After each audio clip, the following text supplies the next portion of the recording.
ରାକ୍ଷୀ ପୂର୍ଣ୍ଣିମାରେ ଦେଇ ଆଉ ବଣ୍ଟି ଆସିଥିଲେ। ନେକ୍ସଟ ଡେରେ ସେ ପଳେଇଥାନ୍ତେ କିନ୍ତୁ ଯେହେତୁ ଦେଇ ଦେହ ଖରାପ ହେଇଗଲା ତାକୁ ରହିବାକୁ ପଡ଼ିଲା। ଦେହ ଖରାପ ଥିଲେ ବି ତାକୁ ଯିବାକୁ ପଡ଼ିବ କାହିଁକି ନା ଆଉ ଗୋଟେ ଭାଇ ମୋର ଯେହେତୁ ଆସିନି, ନଗଲେ ପୁଣି ସେ ତାକୁ ଖାଇବା ପିଇବା ହଇରାଣ ହେବ ଆଉ ସେ ବାହାରୁ ଆଣି ଖାଇବ, ଘରେ ତ ରୋଷେଇ କରିବେନି ନା ରାଜା ସାହେବ ଆମର।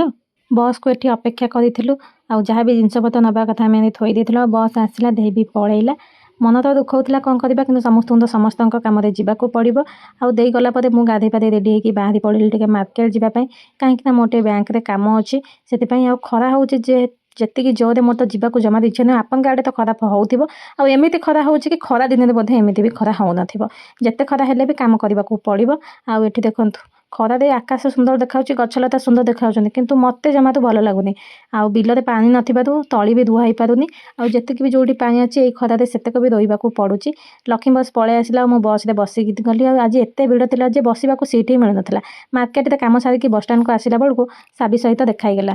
ଘର ପାଖ ସାନଙ୍କ ଭଉଣୀଙ୍କ ଝିଅ, ସେ ଯେହେତୁ ଏଇଠି ପଢ଼ୁଥିଲା ରହିକି, ଆଉ ଏବେ ତାର +2 ଫାଷ୍ଟ, ତା ପରୀକ୍ଷା ପଡ଼ିଲେ ଆଉ ଘରକୁ ହିଁ ଯାଉନି, ତ ଦେଖା ହେଇଗଲା। ତା ସହିତ ବସିକି ଢେର ସାରା ଗପ କଲି। ଆଉ ଲକ୍ଷ୍ମୀ ବସ୍ରେ ବସିକି ଆଇସ୍କ୍ରିମ୍ ଖାଇଦେଲି। ଘରକୁ ଆସିଲା ବେଳକୁ ବହୁତ ଲେଟ୍ ହେଇଯାଇଥିଲା ଆଉ ବ୍ଲଗ୍ କିଛି ମୁଁ ବନେଇ ପାରିଲିନି। ଆପଣମାନେ ଯୁଆଡ଼େ ବି ଯାଉଛନ୍ତି କିନ୍ତୁ ସାଙ୍ଗରେ ପାଣି ବୋତଲଟା ନିହାତି ନେଇଥିବେ। ଖରା ଦିନ ହେଉ କି ବର୍ଷା ଦିନ ହେଉ କି ଶୀତ ଦିନ ହେଉ, ପାଣି ବୋତଲଟା ନିହାତି ନେବା ଦରକାର। ମୁଁ ତ ଯେବେ ଯାଏ ବି ମୋ ପାଣି ବୋତଲଟା ମୋ ସାଥିରେ ହେଇଥାଏ, ଯେମିତି ମୋର ସେ ବଡ଼ିଗାର୍ଡ଼, ସେଇ ହିସାବରେ ମୁଁ ତାକୁ ନେଇକି ଯାଏ। ତ ଆଜି ତ ବ୍ଲଗ୍ଟିକୁ ଏଇଠି ଏଣ୍ଡ୍ କରୁଛି। ଜୟ ଜଗନ୍ନାଥ।